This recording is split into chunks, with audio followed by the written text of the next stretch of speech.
Father, I'm so grateful for the way that you work.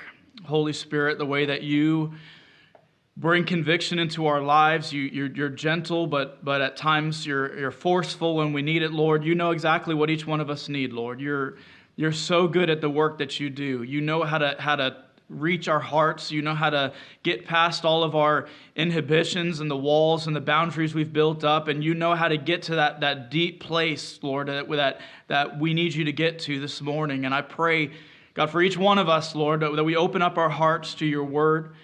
Father, that you would do what only you can do, Holy Spirit, that you would make the word come alive, Lord. You say it's living and active, Lord. Breathe your life on the word this morning, that when we read, even if we've read this passage hundreds of times, Lord, that this morning there would be just a rhema word that would impact us, that would transform us from the inside out, because that's what we need, Lord. We need a continual transformation by you. And God, I pray you would do that kind of work this morning, that you would bring your anointing to the message, God, and most importantly, that all of us would walk out of here being able to say that we saw Jesus this morning.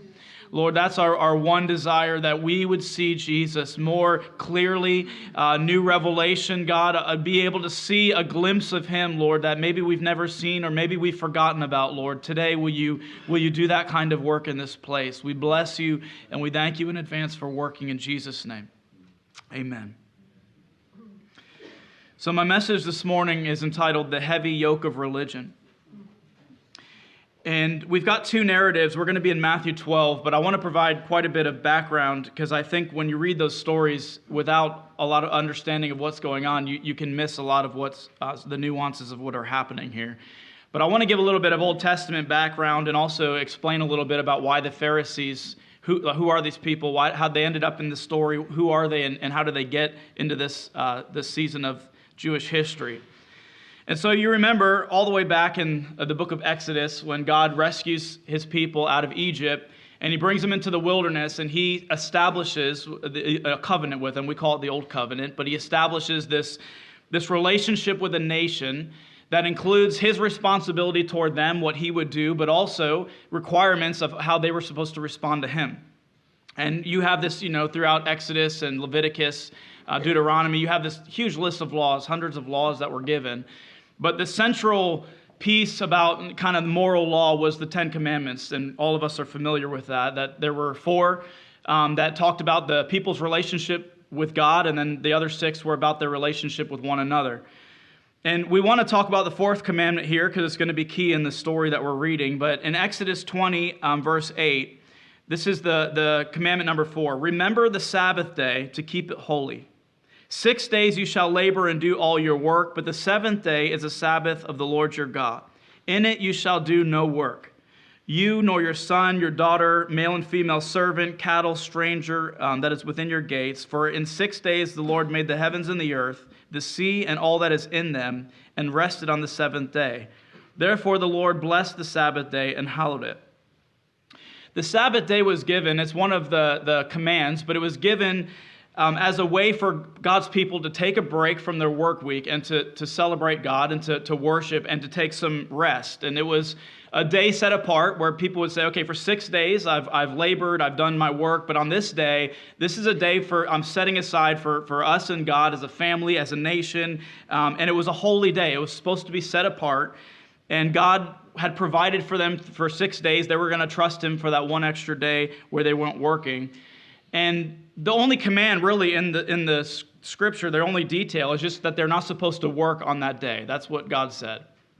And he kind of left it up maybe in some ways for the people to determine, but I think for God it should have been obvious for people when they're working, when they're not working. Most of us can kind of figure that out. And so it's just, you're not supposed to work, you're supposed to take a day of rest and worship.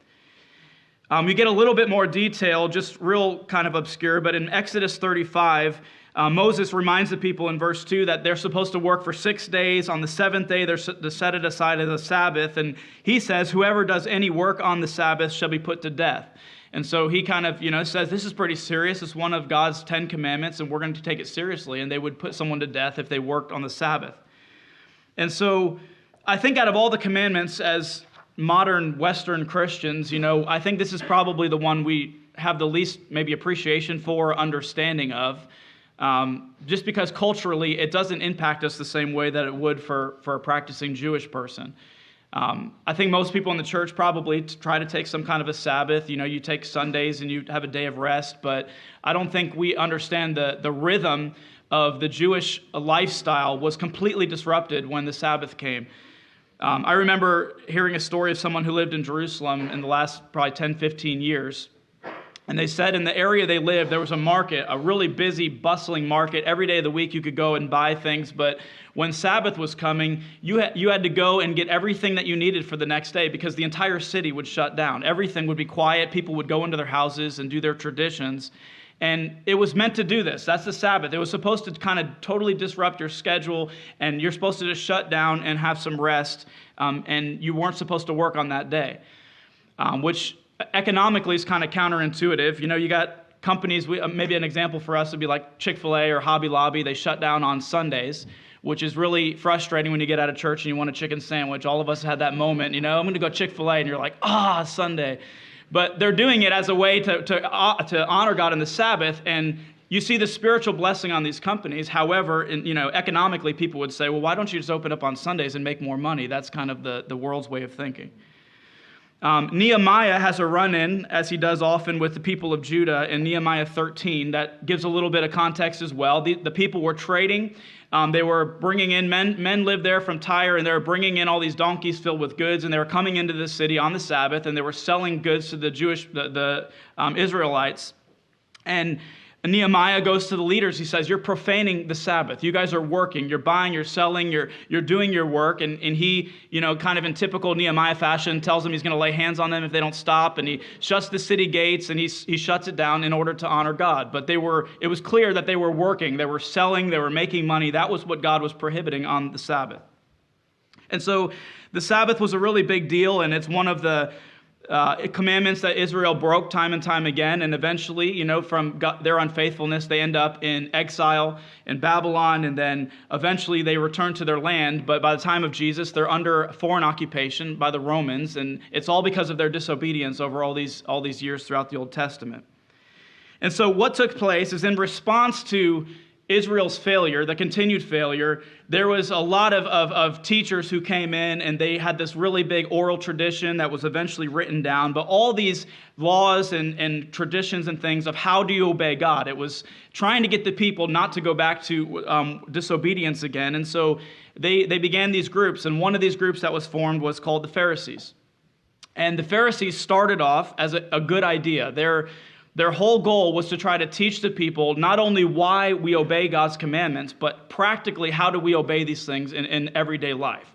And they were to model that to the people, but they were also the religious instructors, and their goal was to get people to obey God. And so initially, it was a party that was begun good intentions with a good motive, because people would want to know, how do I know if I broke the Sabbath? How do I know if I took the Lord's name in vain? All these different things. And so the Pharisees were supposed to help break that down and teach it to the people. And over time, they became extremely legalistic about the rules and the traditions, even outside of what God had commanded, but all the things that they had come up with as well. And like every human system, when you give humans some power and authority over other people, it deteriorates, and it became, a power struggle, and it became them lifted up above the people, and it kind of just, by the time Jesus came, it was a total mess, and you see Jesus, running in with them constantly and fighting with them.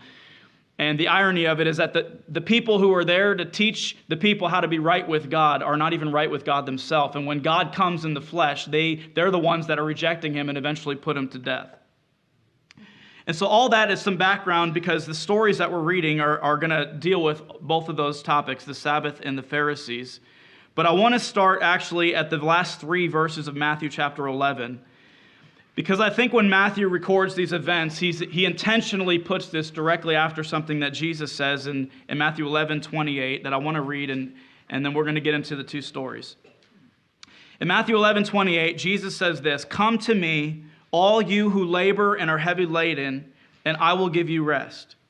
Take my yoke upon you and learn from me, for I'm gentle and lowly in heart, and you will find rest for your souls.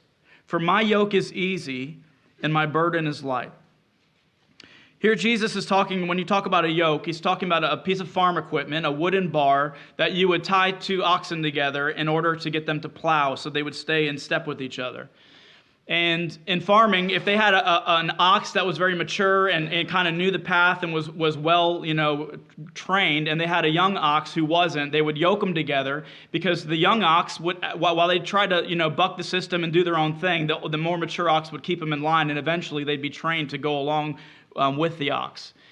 And Jesus here has given us this example. If you yoke yourself to me and you follow me, you don't resist, you don't try to do your own thing, you just follow my commands, it's an easy yoke, because all you have to do is just follow, keep in step. You just, like Pastor Steve said, it's just a simple obedience, one step at a time. And Jesus is saying that's the yoke that you want on you. And if you do that, you'll get rest for your souls. And he's talking to people at that time who had been yoked to a religious system that was not easy or light at all. It was an incredible burden to try to obey all of these external rules, all of these traditions. There was constantly being put on the people. And Jesus is saying, I've got an easy yoke for you. And the Pharisees were saying, following God is not easy. You need to obey our rules. And if you step out of line, we're going to let you know. And so there's really two yokes presented in this passage. The yoke of relationship with God that Jesus is offering, and then the yoke of religion that the Pharisees are offering the people. And Jesus is basically saying, you choose which yoke you want, the yoke of religion or my yoke, but they understood what it was like to try to obey a religion, and I'm sure these people, many of the Jewish people, were incredibly burdened trying to follow along with the system. And so immediately following this invitation from Jesus, Matthew gives us these two stories that I think are intentionally a stark contrast to see the character of Jesus and the yoke that he offers, and the character of the Pharisees and what they're offering to people. And so in Matthew 12, verse 1, I want to read a verse. We're going to read through it and then make some commentary as we go. So that first verse, it sets the scene here. It says, "At that time, Jesus went through the grain fields on the Sabbath, and his disciples were hungry and began to pluck heads of grain and to eat." Now, without some context, it might look like the Pharisees or the disciples here are stealing grain. They're eating up someone else's. But actually, this was within the law. They were allowed to do that because actually God had made laws in the book of Deuteronomy. He told people, if you are passing through someone's vineyard and you're hungry, you can go ahead and eat as many grapes as you want. You just can't take the grapes and bring them with you to go sell them to other people or hoard them. And specifically, it says, if you enter into your neighbor's grain field, you can pick kernels with your hands, but you must not put a sickle to their standing grain. And so God had developed in the law, in his mercy, had given provision for people. So it was kind of like a public welfare system, that if the poor were traveling through, or someone was traveling and they were hungry, you were allowed to just kind of grab some wheat out of someone's field. You didn't have to know the person. You could go ahead and eat it as long as you didn't, start making a business out of it and taking all their crops. And so the disciples are hungry and they're eating, and God's allowed it, and it's just kind of a simple, you wouldn't think much of it, except for in verse 2, the Pharisees are there. And when they saw it, they say to him, "Look, your disciples are doing what's not lawful to do on the Sabbath." And so the Pharisees are not accusing them of picking wheat or, any of that. It's not that what they're doing, it's the day that they're doing it on. And remember when we talked earlier on that there wasn't real specifics given in the Ten Commandments. It didn't say, well, here's the 50 things that you're not supposed to do, that's work. It just said don't work. And so what took place is over the time, through these oral traditions were established, they started making all these rules about what was work, what wasn't work, and it became this super long, very tedious list of things that got really ridiculous. And I want to share a few of them with you just to give you an idea of what kind of burden was on the people. Some of these I was able to verify in ancient documents. Some of them I wasn't. But this is some sources that said these. They're so ridiculous, you almost can't believe some of them. It says, it was taught on the Sabbath a man could carry something in his right or left hand, across his chest, or on his shoulder. He could not carry those things, but he could carry it with the back of his hand, his foot, elbow, in the ear, on the hair, in the hem of his shirt, or in his shoe or sandal. In the Sabbath, one was forbidden to tie a knot, except a woman could tie a knot in her girdle. So if a bucket of water had to be raised from a well, one could not tie a rope to the bucket, but the woman could tie her girdle to the bucket and then to the rope. They taught that this is so crazy. This one I actually found in here. They taught that you should not look in a mirror on the Sabbath because you might be tempted to pluck out a gray hair, and that would be considered reaping. This one I'm unsure about, but they said you could only eat an egg which had been laid on the Sabbath if you killed the chicken for Sabbath breaking. I'm not sure if that's true or not, but a donkey could be led out of the stable on the Sabbath, but you had to put the harness in the saddle the day before the Sabbath. It was unlawful to move furniture on the Sabbath, but you were allowed to move a ladder, but only 4 steps, and so you had to count off 4 steps. You couldn't go further than that. People couldn't wear jewelry on the Sabbath because it might be construed as carrying a burden. This is a really funny one. You're allowed to eat radishes on the Sabbath, but you shouldn't dip them in salt because at some point the pickling process starts, and they didn't know exactly when that was. And they said if you dip the radish in salt, eventually it'd be pickled, and that's working, so you weren't allowed to do that. And then one more, it said if you were allowed to spit on a rock on the Sabbath, but you couldn't spit on the ground because if you did, it would make mud, and that was considered mortar, which would be considered work. This is just a handful that I found out of we're talking really long lists of all these do's and don'ts in the Sabbath. And you can just imagine what it would be like to just be an average Jewish person trying to live for the Lord as best you can, just trying to do what's right, raising your family, you're trying to worship God, what the Sabbath day would have become for you if you're really trying to obey all these rules. I mean, come on, don't look in the mirror, I can't eat that egg, I had to saddle the donkey yesterday, and you would spend all of your energy trying not to break the rules, rather than the energy you're supposed to be spent resting and really worshiping God and getting to know Him. That was God's whole purpose, was that they'd set aside time to honor Him in a holy day, and you would be so paranoid, you would just be all this mental checklist of all these things, and then you'd have your religious leaders pointing out all the things that you're doing wrong the whole time. And so this is what is happening in this period of time. And one ancient Jewish writing actually wrote about it. It said, "The rules about the Sabbath are as mountains hanging by a hair, for Scripture is scanty and the rules are many." And so they had all this tradition, all these rules, all these do's and don'ts, and it became all about these external things, and they forgot about the really important thing, which was about serving God. And so back at the grain field, the disciples are here, they're picking grain, and the Pharisees are accusing them and saying, you're harvesting on the Sabbath. That was the accusation. In Mark chapter 2, there's a parallel verse, and they actually say, your disciples are guilty of harvesting on the Sabbath. And in their delusion, the Pharisees are insinuating that Jesus, the Son of God, is allowing his disciples to break the 4th commandment.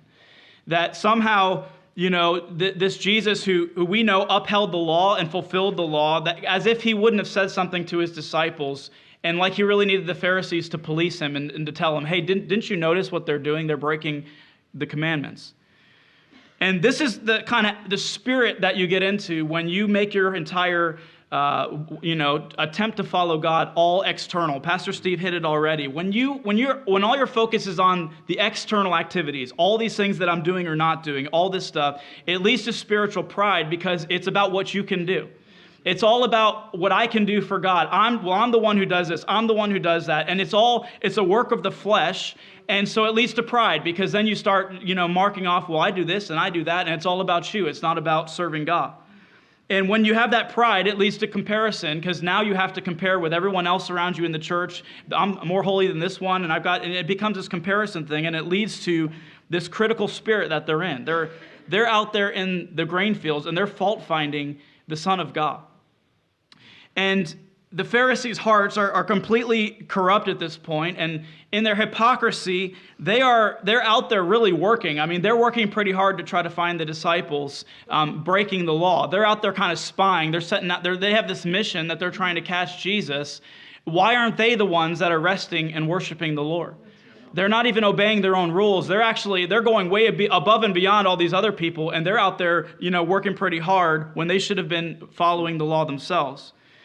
But the question is, were the disciples breaking the 4th commandment by taking grain and eating it? And that's basically what they're accusing Jesus. So he answers them, and I love this explanation. In verse 3, he says this. He says, have you not read what David did when he was hungry, he and those who were with him, how he entered the house of God and ate the showbread, which was not lawful for him to eat, nor for those who were with him, but only for the priests?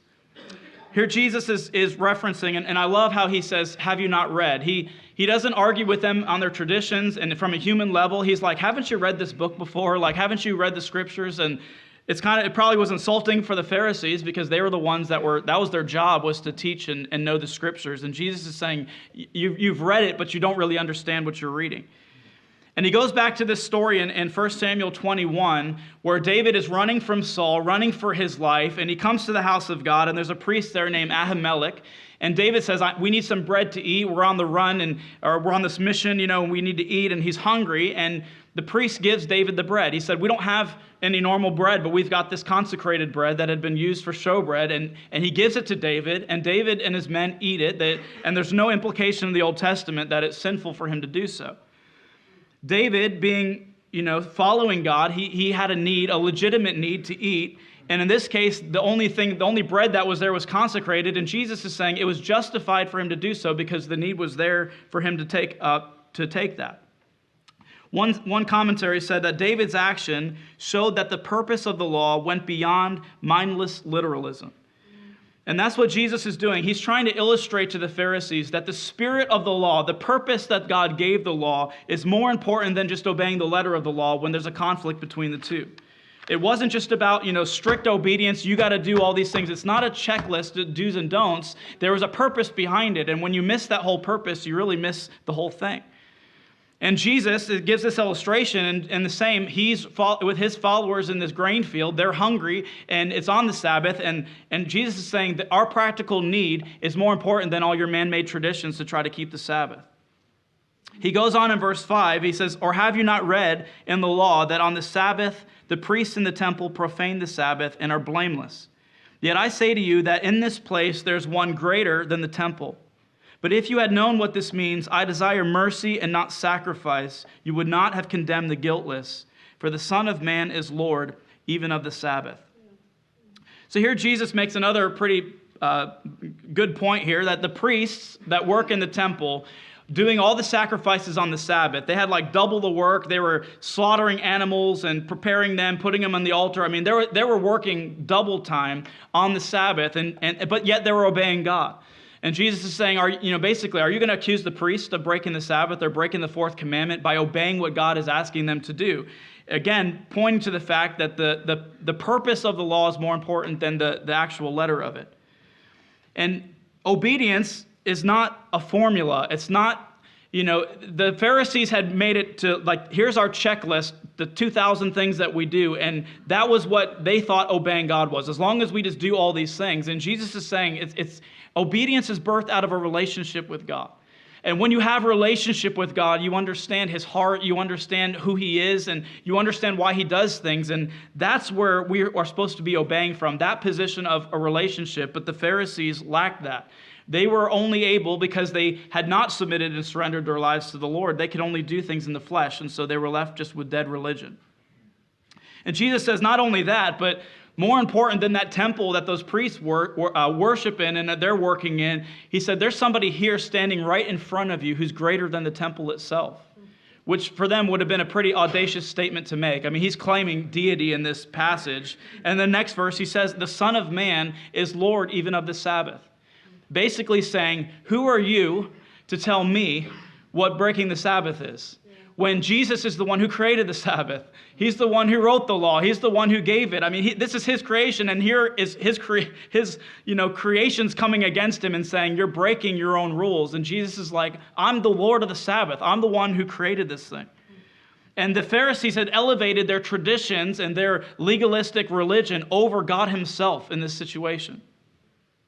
And Jesus says that God, he quotes that verse in Hosea, God desires mercy and not sacrifice. And the Pharisees are merciless in their attempts to rule the people. They don't have any mercy inside of them. And Jesus is saying that mercy is the greater principle here.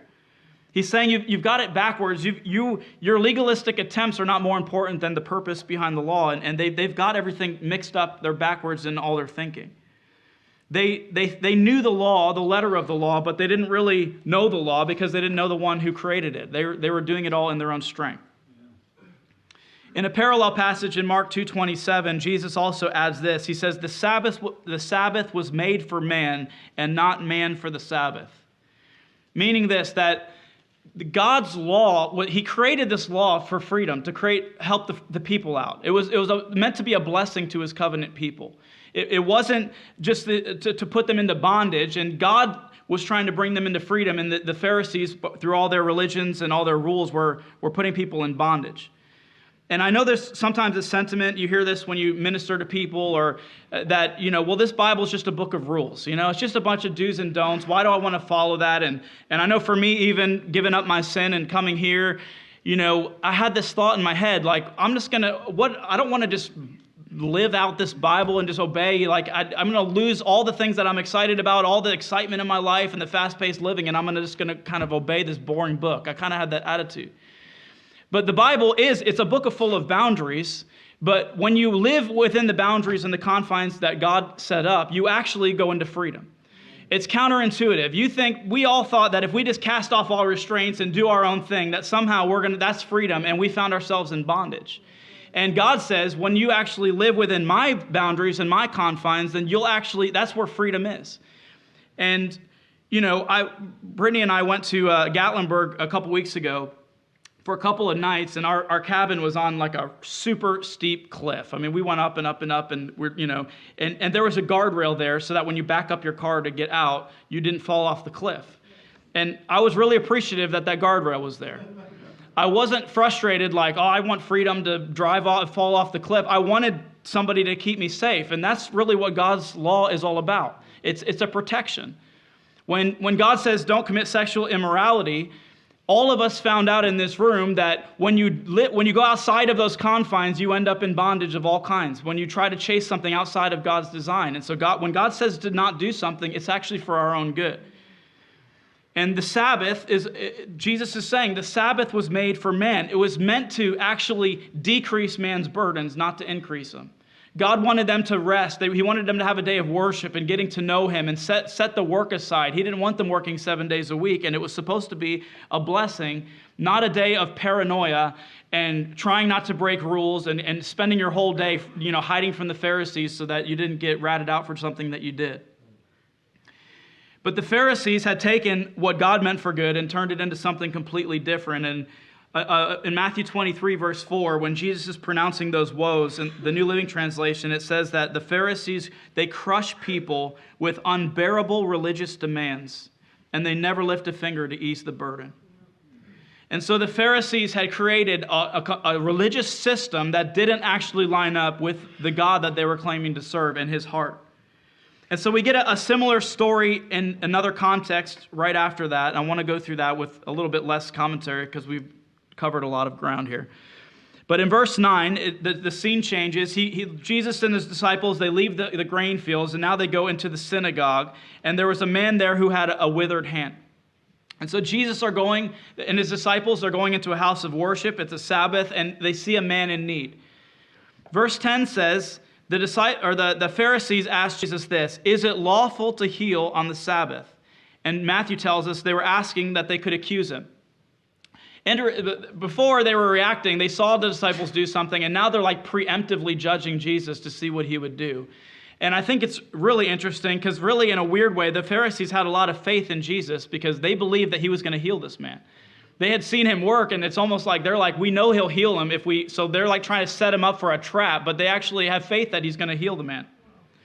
And just like in the grain fields, the Pharisees are here, they're poised, they're in this critical fault-finding spirit. They're just looking for a way to tear Jesus down and to discredit his ministry.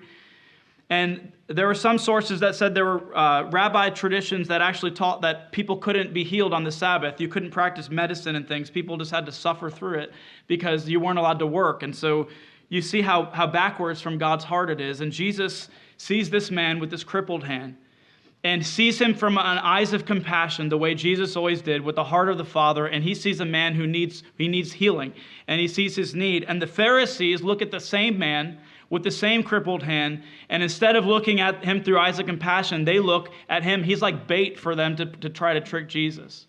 That he's just a way for them to get their way. And so they're seeing the same thing, but one's through the eyes of religion and one's through the eyes of relationship with God. And Jesus says this to them. He uses this as a little teaching moment in verse 11. He says, "What man is there among you who has one sheep, and if it falls into a pit on the Sabbath, will not lay hold of it and lift it out? Of how much more value then is a man than a sheep? Therefore, it's lawful to do good on the Sabbath. He said to the man, stretch out your hand. He stretched it out. It was restored as whole as the other. Verse 14, the Pharisees went out and plotted against him how they might destroy him.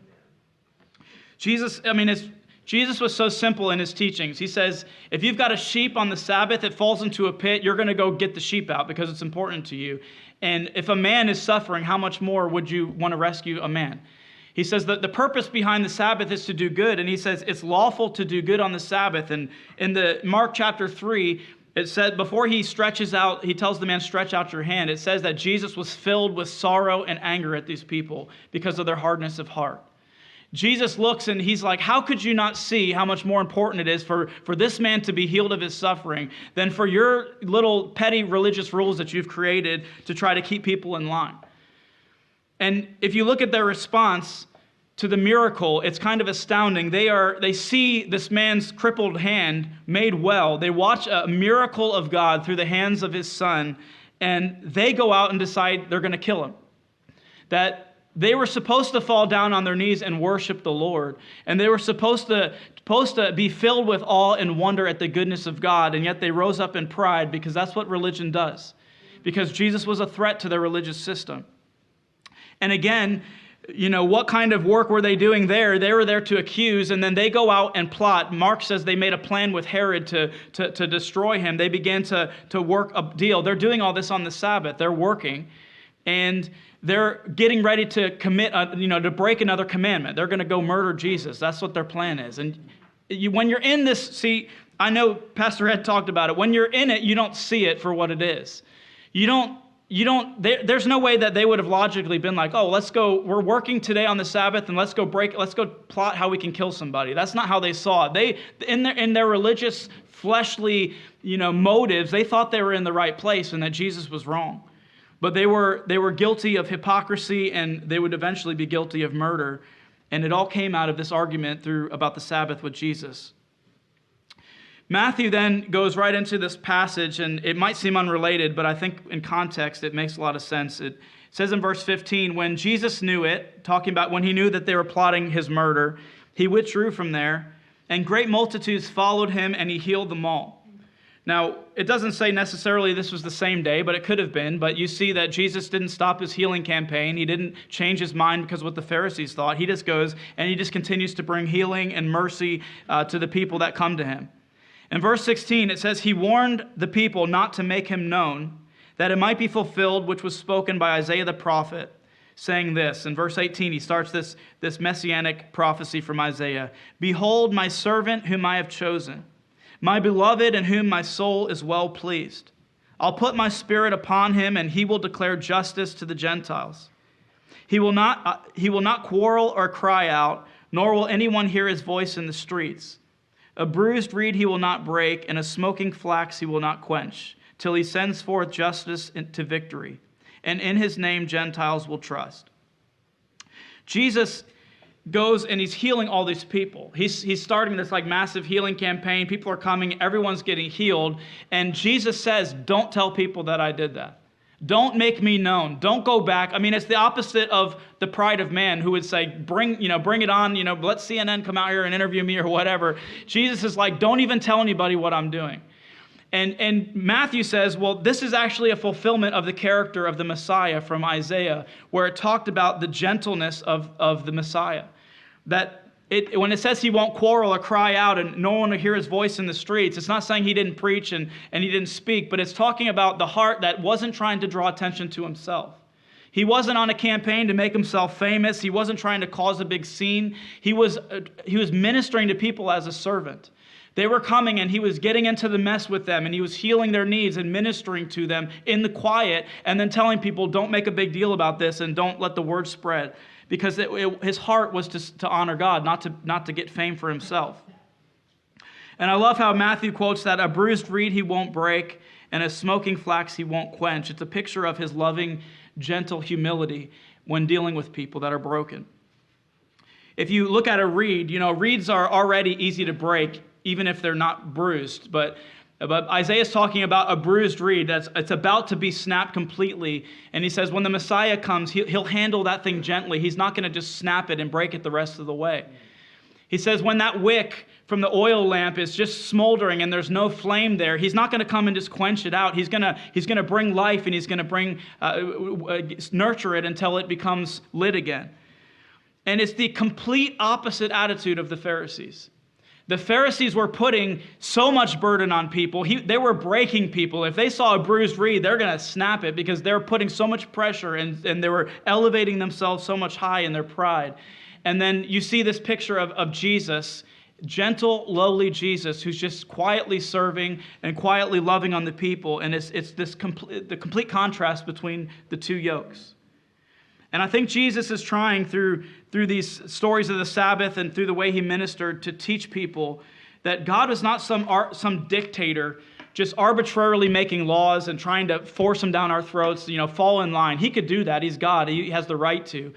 But Jesus is saying, he's all about freedom. And all these boundaries, the Sabbath, all these things, they were created to be a blessing to people that are in covenant relationship with the Lord. Jesus didn't come to put these impossible burdens on us that we can't, these things. He actually came to take the burden on himself and fulfill the law that you and I would never have been able to keep and bring us into freedom.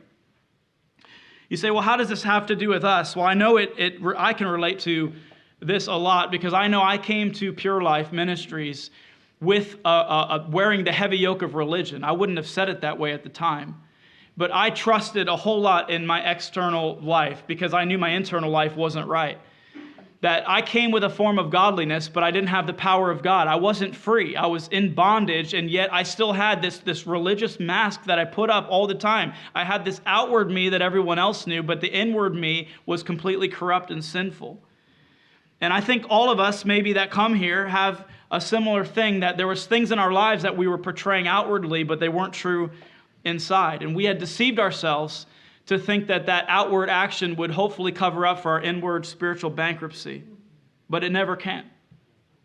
We would say things, I would tell myself, well, I'm going to church 2-3 times a week. I'm a pastor. I read the Bible. I do all the list of, it was my big old list of things, traditions or whatever that I had, and I was depending on those things to try to make me right with the Lord. And I can tell you from experience that Pharisaical life is an incredibly heavy burden to bear. Some of you know what I'm talking about. You have that yoke on your shoulders. To try to perform and to try to do this and to try to do that and to try to make this elaborate mask, work so that everyone can believe it was incredibly taxing, and it took the life out of me. And God brought you here at this season right now in your life to shed you of that. To take that mask, to finally, you have an opportunity in this season to finally let that thing go. To take that heavy yoke of religious effort, all that fleshly activity, all the stuff that you try to, and just to take it off. And Jesus said, if you do that, I have a yoke for you, and it's an easy one, and it's a light burden. Yeah. He didn't say there was no burden, but he said it was a light burden, because when you follow him, he empowers you with his Spirit, and he gives you his grace, and as you obey, he gives you what you need to follow him. It's a scary place to be because when you take that mask off, there's a feeling of nakedness because you're so used to hiding behind something that's not real. You're like, what happens when I take it off? You end up having to just, nakedly lay before the Lord, but that's exactly where he wants us. He wants us to just throw down pretense and set down all the fleshly things that we've tried to create and just lay naked before him and let our soul be born. Even if it's not, you say, well, it's ugly inside. Well, he knows that already, and he's still pursuing you. He still invited you here. You're here because he has you here, not because whatever reason you might think got you here. The Holy Spirit drew you into this place. And there's an invitation. That same invitation is still here. Take my yoke upon you, and I will give you rest for your souls. I know that's maybe sounds like a fairy tale to some people. I know that to have rest for my soul at one point didn't seem like a reality, but I can tell you I have real rest in my soul as I've pursued the Lord these last several years after Pure Life. And so I don't know where you're at this morning, but I'm sure there are some here who probably feel like I did, like that bruised reed or that smoking flax. When I came to Pure Life, I felt like there's nothing left, and somehow God saw something. He saw that little bit of smoldering flame. He saw something of value, and he came, and he gently cared for me. I don't know how to explain it other than in his lowly, gentle way, he wooed me into his presence, and he showered his love on me in this place, and he began to work with me, and he began to do something inside of me that somehow that flame didn't completely go out. It began to flame a little bit stronger and stronger over time. But I had to let him do his work. And that's kind of my advice. You say, what do I do from here? Just take a deep breath. If you're a religious person and you have tried to do this in your own strength, can you just breathe and just let that all down, all your own effort? Stop trying to figure everything out. Stop trying to do it in your own strength, and just let him do what he wants to do. He doesn't work as fast as we want in the way that we want. It always looks different. But if you'll just not leave this program, if you'll just stay coming back to the Lord, and you say, I don't understand what this is going, I don't understand what I'm reading or what, just keep on doing it and let him do his work. He will show you and prove to you that he's got an easy yoke. And it's not an instant overnight situation. I mean, yeah, you can come to an altar and God can do something, but it's a day by day, just plodding along with the Lord, simple obedience, doing what your counselors say, obeying the scriptures to the best of your ability. And you'll find over time, you'll look back and you'll say, wow, I can't believe, a month later, wow, I'm experiencing a little more freedom. And then a year later, you'll look back, and it's just this continual, he'll just continue to lead you.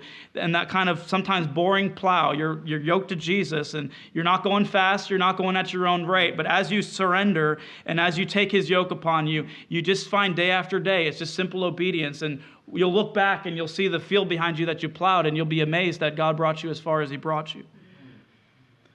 And so I just want to pray and just kind of leave that there where it is, but I just want to encourage you to trust Jesus and his work that he wants to do. He is trustworthy. He's able to do what he said he would do.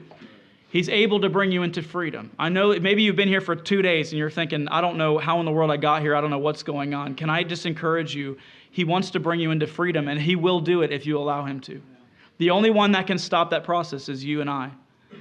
And so, Father, this morning, Lord, we realize our need to know who you are in a greater capacity, Lord. All of us, we have views about you that are not right, Lord. They're not founded on the scriptures, Lord. And so often we look at you, God, in a way that you're just some disconnected dictator that just wants to tell us what to do and what not to do, Lord. And that's not your heart. You're a loving Father. You are a shepherd that leads your sheep. You don't leave us here stranded to figure it out on our own, Lord, but you guide us. And Father, I pray for each person here, God, that, Lord, as they've come in different places with different levels maybe of religion in their lives, but Lord, I pray you would do that breaking process, Lord, to break that heavy wooden yoke over people's shoulders, God, of religion and of self-effort and of trying to do everything in our own strength, God. We need that to be broken off of us, Lord, that we could fully surrender to you.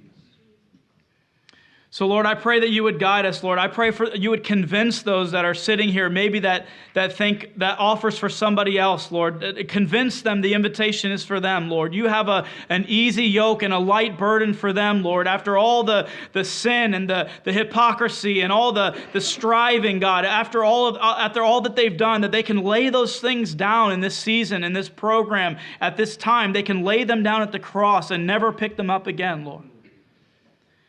Lord, I thank you that you are so loving and so gentle, that you know how to nourish and you know how to lift up the broken reeds so that it won't be snapped in half, Lord. You know how to breathe your life into that smoking flax until flame can burst out again, Lord. You're delicate in that way at times in our lives, and I pray that Lord, you would just do that kind of work in hearts, even this morning, even this week, as people are in their studies and in counseling, Lord. Just guide the way that you want to guide, Lord, and do the work that you want to do in hearts and lives, Lord. Because we all have the tendency to try to do this in our own strength, Lord. We all want to go off on our own way. We all want to check off our do's and don'ts list, Lord. And God, you're calling us out of that and into a living and vibrant relationship where we get to know you on an individual basis and where your Holy Spirit guides us and leads us, where we're not left to figure things out on our own, Lord. And I pray for anyone who hasn't crossed that line from that religious experience into that relationship, Lord, that they would surrender, God, that they would even today maybe go out to the cross and get on their hands and knees, Lord, and just cry out to you to have mercy on them, Lord. God, let nobody who walked into the door in religion leave on the other side, Lord, without a true and vibrant relationship with you, God. That's the whole picture, God. That's what I think Jesus was saying in this story, Lord, that we have to have a relationship with you so that we know your heart, Lord. And we know that what you want is more important than us just doing the religious activities, Lord. And so I pray that you would give us wisdom on how to apply these verses, Lord, and God, give us a heart full of mercy, God. Help us to learn, Lord, as you told the Pharisees, what it means that you desire mercy and not sacrifice. God, help us to truly learn what that means and to put that into practice every day, God. We bless you and we thank you so much for your word and for how it challenges us. And we pray you would continue to do your work in our hearts. In Jesus' name, amen.